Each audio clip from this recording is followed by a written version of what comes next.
Assalamualaikum warahmatullahi wabarakatuh. Perkenalkan, nama saya Tri Amelia Firman Tias dengan NPM 2459201135 dari kelas 4B. Pada presentasi ini, saya akan membahas insiden keamanan cyber pada sistem akademik atau SIAKAT dengan studi kasus manipulasi data akademik akibat penggunaan akses akun bersama tanpa audit trail. Nah, topik ini penting karena sistem informasi akademik menyimpan data yang sangat sensitif dan penting, seperti nilai dan juga ada status mahasiswa. Jika integritas data terganggu, maka dampaknya itu bukan hanya di teknis, tetapi juga bisa mempengaruhi kepercayaan, reputasi institusi, dan juga bahkan sampai ke aspek hukum. Nah, pada slide ini dijelaskan gambaran umum soal insiden. Satu akun bersama tanpa jejak audit mengubah status kelulusan mahasiswa. Nah, kasus itu bermula ketika nilai akhir salah satu mata kuliah berubah dari tidak lulus menjadi lulus, tanpa proses akademik yang sah. Insiden ini ditemukan secara tidak sengaja saat verifikasi data akreditasi, ketika rekap nilai dosen itu tidak sesuai dengan data di Siakat. Nah, karena apa? Karena ada 5 staf yang mengakses sistem melalui satu akun administrator yang sama. Tidak ada cara untuk menelusuri siapa pelaku sebenarnya. Nah, permasalahan utamanya yaitu pada kegagalan kontrol akses. Satu akun administrator digunakan secara bersama-sama, sehingga ketika terjadi perubahan data, sistem itu tidak dapat menunjukkan siapa pelaku sebenarnya. Selain itu, fitur audit log juga tidak aktif. Kemudian, sehingga jejak perubahan tidak tercatat dengan rinci. Nah, dari sisi tingkat keparahannya, insiden ini dikategorikan high atau tinggi karena menyangkut integritas data akademik, karena menyangkut karena menyangkut integritas data akademik yang sangat penting, walaupun tidak ditemukan kebocoran data pada pihak luar. Nah, ini ditangani mengacu kerangka NIST, Incident Handling, yaitu penonaktifan akun, perbaikan konfigurasi akses, dan pemilihan data berbasis berita acara dosen. Nah, untuk kronologi singkatnya, pada slide ini menjelaskan bagaimana insiden ini terungkap. Pertama, pasti waktu kejadian. Nah, waktu kejadian ini tidak dapat dipastikan karena perubahan nilai itu diperkirakan terjadi saat periode input nilai akhir semester. Perubahan nilai diperkirakan terjadi saat periode input nilai akhir semester. Waktu pasti tidak dapat dipastikan karena tidak ada audit trail individual. Kemudian kedua, sistem yang terdampak yaitu modul input dan pengelolaan nilai pada sistem informasi akademik atau SIAKAT. Lalu ketiga, indikasi awal muncul ketika ada berita acara nilai dosen tidak sesuai data SIAKAT, status mata kuliah berubah dari tidak lulus menjadi lulus. Kemudian keempat, saat dilakukan pengecekan, ditemukan log hanya mencatat aktivitas atas nama satu akun, yaitu admin akademik yang dipakai bersama oleh 5 staf pelaku yang tidak teridentifikasi. Lalu, pada slide ini, insiden itu diklasifikasikan sebagai insider threat yang merusak integritas data. Insider threat yaitu manipulasi yang dilakukan pihak dengan akses resmi, seperti akun admin bersama menghilangkan jejak identitas individual yang menyebabkan penyalahgunaan hak akses atau abuse of privilege. Terus, unauthorized data alteration. Ini status kelulusan itu diubah sepihak tanpa prosedur akademik yang sah, yang kemudian ini mencederai keabsahan dokumen resmi dari universitas. Nah, dalam kategori NIST, Integrity Incident, ini masuk ke dalam Integrity Incident, di mana data pada sistem diubah oleh pihak yang tidak berwenang atau oleh pihak berwenang yang menyalahgunakan kewenangannya, sehingga data itu tidak sinkron dengan data yang sebenarnya atau fakta yang sebenarnya. Nah, apa sih aset utama yang terdampak? Nah, aset utama yang terdampak itu ada beberapa, yaitu basis data nilai, terus tuh ada modul input SIAKAT, dan tentunya reputasi dan kepercayaan stakeholder. Lalu, apa sih dampak bisnisnya? Nah, slide ini tuh membahas dampak insiden berdasarkan CIA triad, yaitu confidentiality, integrity, dan availability. Nah, untuk confidentiality ini tuh kategorinya rendah karena tidak ditemukan indikasi kebocoran data ke pihak eksternal maupun akses oleh pihak tidak berwenang di luar organisasi. Untuk yang di bagian integritinya, ini masuk ke dalam kategori tinggi, di mana data nilai itu diubah tanpa ada otoritas yang sah, di mana validitas dan keakuratan data akademik itu tidak dapat dijamin. Lalu ada availability. Ini masuk ke dalam kategori antara rendah sampai ke sedang. Kenapa?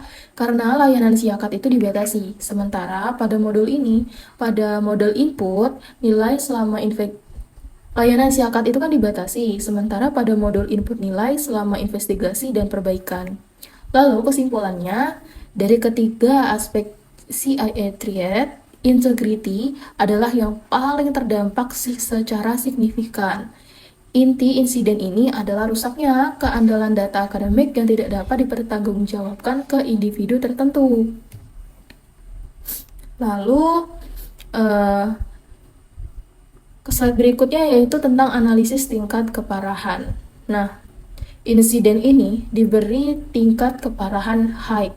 Kenapa? Alasannya karena insiden ini tuh secara langsung merusak integritas data akademik yang bersifat kritikal, berpotensi mempengaruhi keabsahan dokumen resmi seperti transkrip nilai dan ijazah, serta menimbulkan risiko hukum dan reputasi. Namun, insiden ini tuh belum dikategorikan kritikal, karena cakupan masih terbatas pada satu modul sistem, tanpa adanya gangguan layanan luas maupun kebocoran data ke pihak eksternal atau ke pihak luar. Jadi, dia masih dalam level yang high, belum yang kritikal, tapi sudah di atasnya medium. Nah, selanjutnya di slide berikutnya di sini ada root cause analysis. Jadi di sini pada slide ini dijelaskan akar dari penyebab insiden. Nah, penyebab utamanya bukan serangan dari luar, melainkan kegagalan sistemik di dalam organisasi. Attack vector ini berasal dari penyalahgunaan akses internal. Akun admin dipakai bersama oleh beberapa staf tanpa identitas individual di balik setiap sesi login. Nah, pertama yaitu terdapat weak access control, yaitu tidak ada akun individual atau unique user account pada modul administrasi akademik. Lalu yang kedua ada missing audit trail, yaitu si AK tidak mencatat log rinci para pengguna, termasuk nilai before dan after setiap perubahan. Lalu yang ketiga terdapat misconfiguration, yaitu hak akses pada modul input nilai tidak menerapkan segregation of duties antara input dan verifikasi. Nah, selain itu juga ada kegagalan kontrol internal, di mana larangan kredensial sharing itu tidak ditegakkan. Lalu multi-factor authentication juga tidak diterapkan pada akun berhak akses tinggi. Kemudian ada audit log, di mana monitoring tidak aktif dan dipantau secara berkala. Dan yang terakhir belum adanya security awareness training bagi staff-staff di layanan sistem akademik. Lalu ada slide selanjutnya tentang insiden response. Nah, penanganan insiden ini pada kasus ini mengacu pada kerangka NIST SP 80061, di mana ditangani sistematis mengikuti kerangka seperti ini. Yang pertama yaitu ada tahap preparation, yaitu evaluasi menemukan tidak ada kebijakan anti-share count, monitoring, atau tim IR formal. Lalu, setelah dievaluasi, kemudian diidentifikasi. Ternyata ada temuan asesor dengan cara menonaktifkan, Tahap kedua adalah identification, yaitu mengidentifikasi insiden melalui temuan asesor, analisis log server, dan konfirmasi dosen memvalidasi insiden atau dari konfirmasi dari dosen pengampu. Lalu yang ketiga ada containment, dengan cara menonaktifkan akun bersama dan membatasi hak akses, mengunci data pada periode yang terdampak agar tidak ada perubahan yang berkelanjutan. Lalu ada eradication, yaitu tahap keempat, di mana ini adalah menghilangkan akar masalah dengan mengganti akun bersama menjadi akun individual, terus mereset kredensial, dan mengaktifkan audit log penuh. Lalu yang kelima ada tahap terakhir yaitu recovery, yaitu memulihkan nilai berdasarkan berita acara resmi dosen, melakukan monitoring intensif, dan menguji penggunaan akun baru. Lalu ada timeline operasional. Jadi slide ini tuh menunjukkan respons awal dalam 72 jam pertama nih. Nah, respon jadi dari jam 0 sampai jam ke 72 apa sih yang terjadi? Nah, pertama di jam 0 nih. Ada temuan pertama dilaporkan oleh tim asesor akreditasi kepada unit teknologi informasi, misal. Lalu pada jam ke-1 sampai jam kedua dilakukan verifikasi log awal dan akun bersama langsung dinonaktifkan. Pada jam keempat sampai ke jam 8 tim investigasi dibentuk untuk menganalisis log dan basis data. Kemudian pada jam ke-24 berita acara nilai resmi dikumpulkan dan dosen untuk dijadikan dasar validasi. Lalu pada jam ke-36 sampai ke-48 ini data mulai direstore dan akun individual mulai diimplementasikan. Lalu pada hari ketiga yaitu hari ke-72 audit menyeluruh dilakukan dan laporan awal insiden berhasil diselesaikan. Jadi, timeline ini menunjukkan bahwa respon dilakukan cukup cepat walaupun investigasi tetap terkendala karena tidak adanya jejak audit individual. Lalu, siapa sih yang terdampak dan apa sih yang terdampak? Nah, aset yang terdampak yaitu aset informasi tentunya, di mana basis data nilai mahasiswa dan rekam jejak akademik yang dimanipulasi, lalu ada aset sistem di mana modul siakat untuk input maupun perubahan nilai itu tidak ada login yang memadai. Terus yang terdampak yaitu aset reputasi, jadi kepercayaan mahasiswa, dosen, dan lembaga akreditasi jadi menurun akibat terjadinya kejadian ini. Nah, ada juga stakeholder yang terdampak. Siapa sih yang terdampak? Yang pertama ada manajemen, ada tim IT, ada dosen pengampu, mahasiswa terdampak, dan ada regulator. Ini potensial. Lalu, insiden ini bersinggungan dengan Undang-Undang Perlindungan Data Pribadi, yaitu Undang-Undang Nomor 27 Tahun 2022. Ini mewajibkan pengendalian data, menjaga akurasi dan keamanan pemrosesan data pribadi, termasuk data akademik mahasiswa. Nah, status pelaporan ke regulator ini belum wajib lapor ke eksternal, karena insiden masih bersifat internal, tanpa kebocoran data ke pihak ketiga. Namun, tetap direkomendasikan untuk didokumentasikan secara internal sebagai bagian dari akuntabilitas tata kelola data. Nah, implikasinya bagi Dewan, risiko hukum saat ini rendah, namun eksposur reputasi dan regulasi akan meningkat signifikan apabila insiden ini terulang tanpa perbaikan tata kelola akses. Lalu, slide ini menjelaskan bagaimana komunikasi insiden harus dilakukan, seperti komunikasi bertahap tanpa memicu kepanikan. Yang pertama, komunikasi terhadap mahasiswa. Ini komunikasi langsung dan tertulis kepada mahasiswa yang terdampak tersebut, disertai dengan kepastian status akademik yang benar. Lalu, komunikasi dengan dosen, yaitu dengan koordinasi untuk konfirmasi ulang nilai dan penyesuaian data pada sistem. Lalu berkomunikasi juga dengan pegawai, yaitu dengan melakukan sosialisasi kebijakan baru, penggunaan akun individual, dan saksi pelanggaran akses. Lalu komunikasi juga dengan media, karena tidak diperlukan saat ini. Maksudnya pada media ini tidak perlu ada komunikasi yang cukup, maksudnya tidak diharuskan karena insiden ini tuh bersifatnya internal dan berskalanya masih sangat terbatas. Nah, rekomendasi perbaikannya dibagi menjadi dua, yaitu kontrol teknis dan kontrol administratif. Untuk kontrol teknis, beberapa langkahnya yaitu melakukan MFA atau Multifactor Authentication untuk akun administratif. Selanjutnya, ada audit rem menyuruh seperti identitas, timestamp, dan before-after nilai. Lalu yang ketiga ada monitoring untuk deteksi anomali dini, terus network segmentation, dan waitlist perangkat. Lalu, patch management secara rutin. Lalu, ada kontrol administratif, di mana di sini Untuk kontrol administratif diperlukan SOP Incident Response formal dengan peran yang jelas.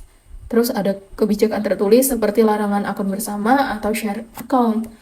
Lalu yang ketiga ada security awareness training rutin bagi staf-staf yang bertugas pada layanan sistem akademik.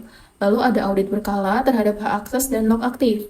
Lalu yang terakhir ada segregation of duty, yaitu pemisahan input dan pemeriksaan input versus verifikasi. Nah, ketahanan cyber jangka panjangnya, slide ini menunjukkan strategi jangka pendek, menengah, dan panjang. Untuk jangka pendek yaitu bulan ke-0 sampai 3 bulan, yaitu fokus utamanya adalah migrasi ke akun individual dengan melakukan penerapan multifactor authentication dan aktivasi audit log penuh pada SIAKAT. Lalu untuk jangka menengah yaitu 3-6 bulan, organisasi ini perlu melakukan security and vulnerability assessment serta menerapkan segregation of duties diberlakukan secara penuh. Dan untuk jangka panjangnya sekitar 6-12 bulan, arah pengembangan keamanannya ini adalah menuju arsitektur Zero Trust. Lalu melakukan pelaksanaan penetration testing tahunan dan serta penguatan disaster recovery plan dengan business continuity plan dengan strategi backup 3, 2, 1. Jadi kesimpulannya, insiden ini memang sudah berhasil dikendalikan dan data telah dipulihkan. Namun, akar masalah utamanya, penyebabnya yaitu credential sharing dan tidak adanya audit trail merupakan kerentanan struktural yang sangat berbahaya jika terus dibiarkan. Karena itu, tata kelola akses harus menjadi prioritas utama, bukan sekadar pilihan. Ada 3 langkah penting yang perlu disetujui pimpinan, yaitu pertama, menyetujui anggaran untuk MFA atau Multi-Factor Authentication, audit logging, dan monitoring pada seluruh sistem informasi kritikal. Lalu yang kedua yaitu mengesahkan kebijakan larangan akun bersama atau share account. Kemudian melakukan itu tadi ya, mengesahkan kebijakan larangan akun bersama share account.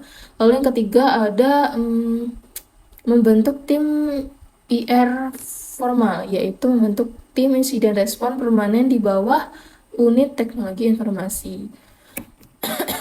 Nah, terima kasih. Itu saja presentasi dari saya terkait tentang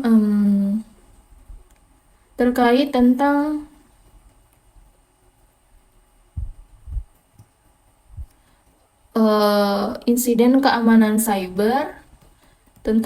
keamanan cyber pada sistem data akademik atau sistem informasi akademik SIAKAT dengan studi kasus akses akun bersama tanpa audit trail. Apabila dalam penyampaian presentasi masih ada kekurangan dan kesalahan, saya mohon maaf, dan kepada Allah saya mohon ampun. Saya akhiri. Assalamualaikum warahmatullahi wabarakatuh.